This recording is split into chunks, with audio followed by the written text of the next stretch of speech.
In this video, I will be talking about my updated 2022 governor prediction as of May the 1st of 2022. So without further ado, let's get right into today's prediction. Now starting with the safe Democratic states, I have the states of California, the state of Maryland, the state of Hawaii, and the state of Massachusetts as safe for the Democratic Party, leaving the Democratic Party with just 10 safe seats, including 6 not up for re-election. While for the Republican Party, they will get a ton more safe states.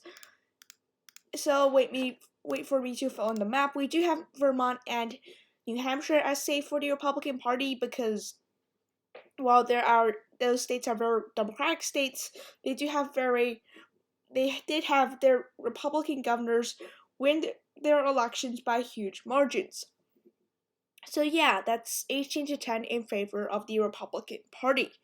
Now let's go with the likely Democratic states. Illinois is one of those states. It's not going to dip under 5%, but it's not going to be over 15% either. The state was actually a flip by Democrat J.B. Pritzker by 16.5%, somewhere on that ballpark. Actually, 15.5% regardless.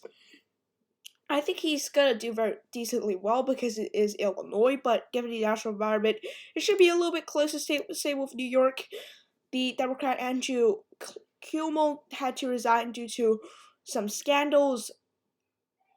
And yeah, so Kathy Hochul is not that popular. The polls have shown this race being tighter, but it's really not going to go to the Republican Party. I think that's pretty obvious. Rhode Island as well.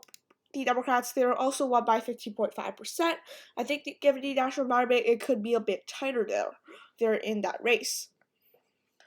Now going into some other likely Democratic states, I do have the state of Colorado going to likely for Democrats. Not too surprised to hear Jerry Polis is going to win re-election. It is not going to be really contentious. It could be a bit closer given the national environment, but it's not going to be contentious. I think I filled in all the likely Democratic states. Oregon, maybe. You could see Connecticut. You can make a few arguments, but I'm not going to make them. But yeah, so for likely Republican seats here, I have South Carolina, Henry McMaster, only won by 8 points. The national environment's going to make this seat a lot more Republican friendly, similarly in Alaska, the Democrats. The Republicans only was able to pull off a 7-point victory, but I still think the Republicans should be able to win, of course, given the national environment. Now going to the likely Republican seats as well, Iowa and Ohio, both of those seats will be likely for Republican Party. Both of those seats were held by Republicans. They were closer, but given the really how Trump was able to perform very well in both of those states in 2020, the states will obviously be safe, likely for the Republican Party. Now going to the state of Kansas, there was a Republican, there is a Democratic incumbent in which a Republican actually lost to her, but Chris Kobach was a very unpopular candidate, and Greg Orman, the independent, took away 6.5% of the vote from the Republicans, likely, in all likely scenarios. So, without Greg Orman, possibly Chris Kobach could have won that seat. So, yeah, just given the national environment, Laura Kelly is just not going to win. Similarly, in the state of Texas, I think Greg Abbott is just not going to lose.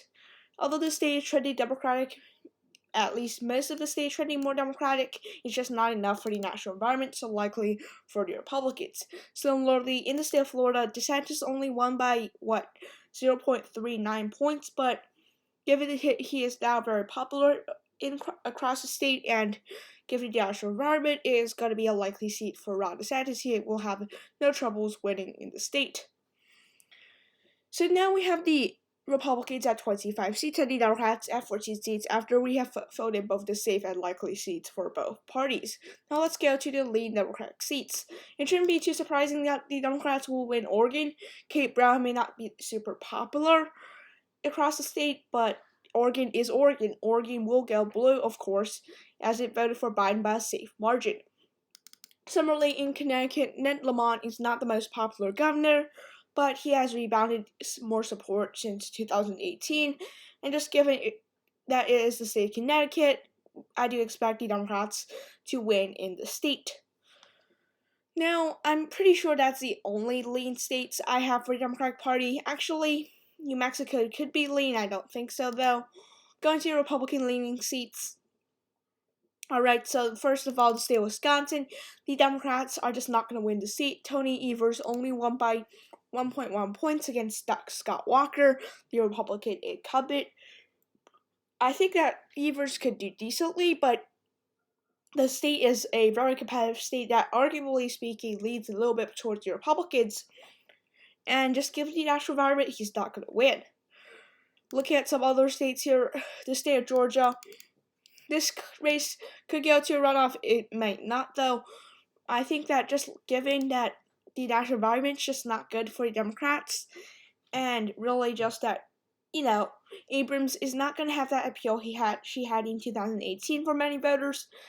I think that really Georgia will go to Brian Kemp yet again. Arizona as well, I think it looks like that Carrie Lake will win in that Republican primary, and she should be able to win the general election as well. So, yeah. Now, the final states I think will be the most contentious states of this election, but I will go first off with the state of Pennsylvania. I think the Democrats will be able to win. Republicans will be able to win in the state of Pennsylvania. I think it will be a lean margin because I think the Democrats, they will do decently, but I think that Josh Shapiro is a somewhat overrated candidate, so in the end, I think the Republicans should be able to win in the state of Pennsylvania. Now, going to the two Democratic and Republican states. I have Minnesota going to the Democrats, of course. The state has the longest voting history for Democrats on the presidential level, so of course the state will go to Democrats yet again.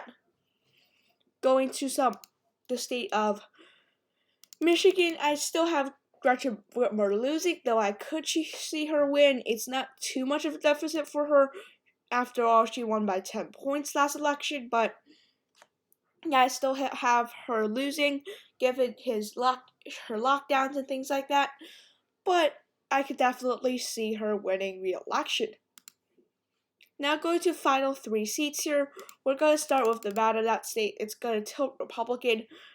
Honestly, I think that Clark County, although it has most of the population, this county is slowly but surely trending Republican. And in such a Republican national environment, the Republicans should be able to win Nevada.